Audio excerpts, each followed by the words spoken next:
What's up, YouTube? Welcome to ExceedTheHype.com. It's your boy Lucrecio coming at you with another video. And before I start, I want to thank everybody for subscribing and watching the videos. I appreciate all the viewership that you guys are giving me, so I definitely appreciate that. And if you haven't subscribed, go ahead and subscribe, all right? So today's video is entitled 4 Trades That the Cavaliers Can Do for Kyrie Irving, all right? So as we all know, Kyrie Irving stated that he wanted to be traded from the Cleveland Cavaliers, and citing a couple reasons, saying I don't know exactly what he said. I just know what the ESPN guys claimed was the issue. I heard some people say he didn't want to be second to LeBron anymore. I heard some people say he wanted to be a focal point of his own offense. I heard a lot of stuff. We haven't heard anything from Kyrie. We haven't heard anything from his representatives. For all we know, is because the front office isn't improving the team enough to beat Golden State. And even though they're going to come out the East, they're not going to be able to beat Golden State as currently constructed. So there's that. All right. So in my opinion, I personally think most of this is LeBron James's fault for signing a 3-year, $100 million contract. Let's look at LeBron since he got back to Cleveland. LeBron left Cleveland because of their ineptitude to begin with.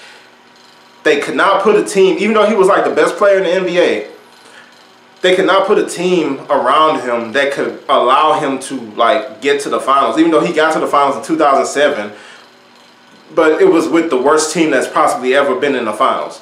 So they were unable to put a team around him. They were unable to get trades done. They were unable to get, or good trades done. They were unable to get people in free agency. So they were lacking. He went to Miami. It was a complete different situation. They were able to pull in, these good role players that would play for almost, nothing in NBA language. And they were able to win 2 championships in 4 tries. It should have been 3 if LeBron didn't do what he did against Dallas. So had much success. Came back to Cleveland and didn't trust the front office to do their jobs, basically. They brought in David Griffin, and even though David Griffin had a great track record with Phoenix and was a great GM already, he still kept the front office honest by signing these 2-year deals with a player option the second year. So 1 in, 1 out every year. 1 year, 1 in, 1 out. At the end of the year, you could reevaluate the situation with the front office and basically decide whether or not they're operating at capacity, basically, right? What happened is they won the championship in 2016, and they were so happy. I guess he wanted to commit to the other guys, Kevin Love and Kyrie or whatever. So he's like, hey, look, no more media frenzy about me leaving or whatever. So here we go. Bam, $100 million, 3 years, sign. And I thought that was a terrible, terrible mistake. First of all, I partially think it's because of Mike Conley signing that huge contract that he signed. And LeBron wanting to be the highest paid player in the NBA. But I think that was a horrible mistake because you can't overcommit to the Cavs just because you won a championship. And that's what happened. And we see now the season finished. We see why that was such a bad deal. Because in a couple months, the NBA season ended in June and we're still in July. And everything they didn't renew David Griffin, who had done such great work for that team. They let him go. They let him walk. That's strike 1. They didn't sign anybody. David Griffin was working on deals for Paul George, working on deals for this person, for that person. None of it got done, right? So that's strike 2. The team didn't get better. Everybody else got better. The Celtics got better. The Minnesota is now a factor in the Western Conference. Everybody got better. Who could get better? Everybody got better. The Cavs did not get better. All they did was sign Jose Calderon for, I don't know why they did that. Then they signed Kyle Korver, who they already had, so I guess that's good. And then Jeff Green is the only notable guy that they signed that makes any sense. And that's it. And this team has to go against Golden State in the finals if they were to make it so far.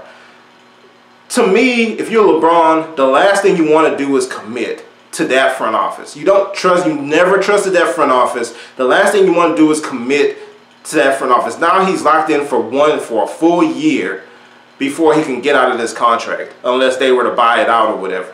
And here comes Kyrie Irving requesting a trade.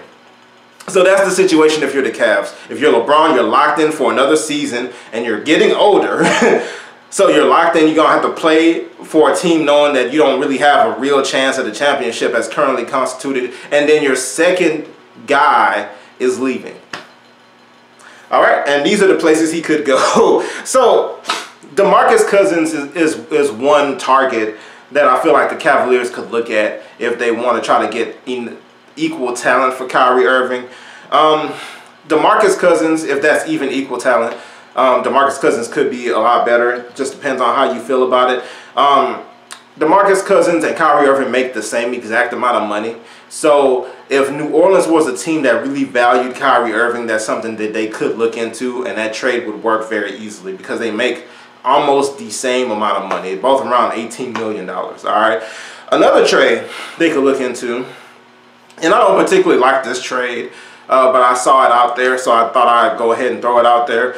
Kyrie Irving and Iman Shumpert, because naturally Shumpert they would like to involve Shumpert in a lot of deals to get that $10 million a year off the books. For Marc Gasol and Ben McLemore, who can't be traded yet, and plus filler to make the numbers work. I don't particularly like this idea. Marc Gasol is very good, a very good player or whatever, but I don't feel like he's the type of player who really fits with LeBron James. LeBron James doesn't do that well with front court players anyway. And then when you have a bigger player who plays close to the basket, I don't know if that's the best type of situation for LeBron. Ben McLemore is a good shooter, but he's ultimately unproven, and he can't even be traded yet. So if that trade were to happen, it would happen, you know, during the season, because there's a certain date that you have to keep a player after you sign them. So there's that one. The next one I want to talk about is an idea I had. The Denver Nuggets are a willing trade partner for the Cleveland Cavaliers, right? So if you were to pair Kenneth Faried with two of the three guards, the three young guards they have, you could make a trade work for Kyrie Irving. So if you would take Kenneth Faried and you choose two out of Jamal Murray, Gary Harris, and Emmanuel Mudiay, you could choose whichever two you like or whichever two Denver is willing to give up. I doubt they'd give up Jamal Murray, but it's worth a try. If you were to choose two of those guys and Kenneth Faried, it would equal what it would take to get Kyrie Irving. All right, so that's one way they could go. They can go fill up their backcourt and with some other wing players or whatever to go along with LeBron and other good shooters, especially Jamal Murray. And I like Gary Harris a lot. I think Gary Harris has a really bright future in the NBA. So there's that one. And then the fourth trade would be a situation that involved Cleveland, New York, and Phoenix. And this is the one that's out there the most, that has been tossed out there the most. It has Cleveland trading Kyrie Irving and Channing Frye. So the trade goes Carmelo Anthony and Eric Bledsoe will go to the Cavaliers. Kyrie Irving and Tyson Chandler would go to the Knicks ultimately. Tyson Chandler would be the rim protector. He still has a little bit in the tank.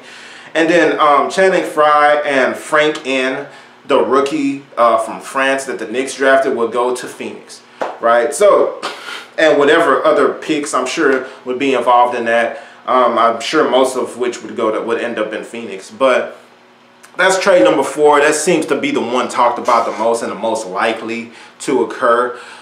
I don't know how I truly feel about that one yet, man, because even though I really do like the idea of Carmelo and LeBron playing together, I feel like LeBron is one of the type of players who would fit well with Carmelo, and it's not a lot of people who really fit well with Carmelo, but I feel like LeBron James could be one of them. I like that. And you replace the scoring that you lose with Kyrie Irving, the firepower, and the mismatch that you lose with Kyrie Irving.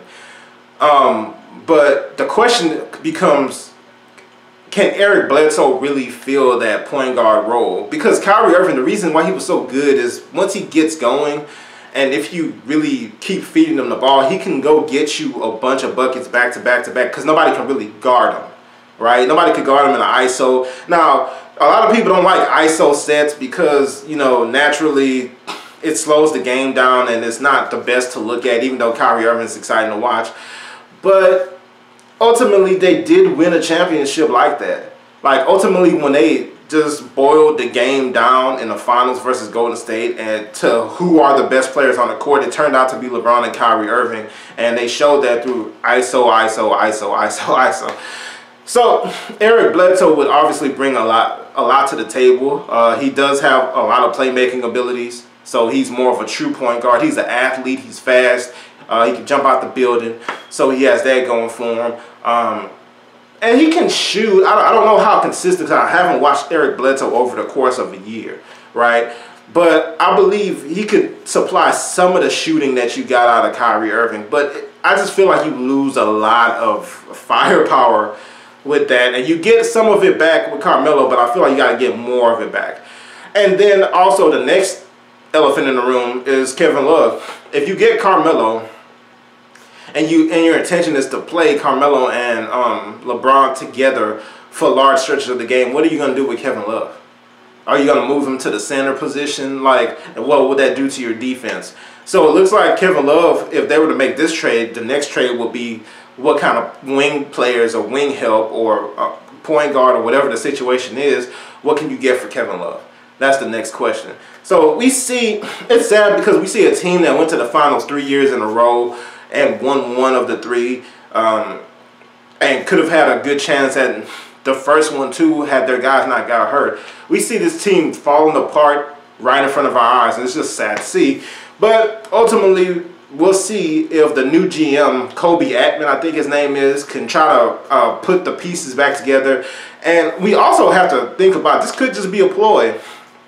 Dan Gilbert was dragging his feet. He was too busy in Washington, D.C. with Donald Trump and the Cubs, even though the Cubs are the team that just beat the Cleveland Indians or whatever.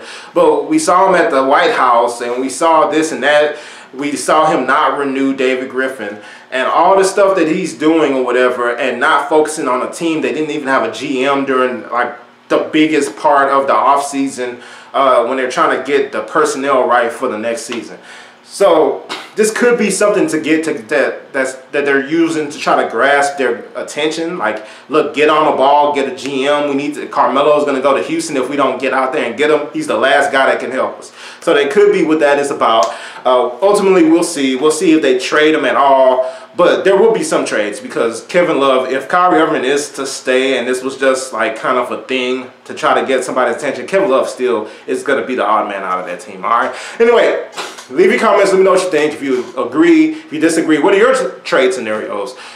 Leave them all down under the video in the comment section. And subscribe if you haven't subscribed. And see you next time. All right.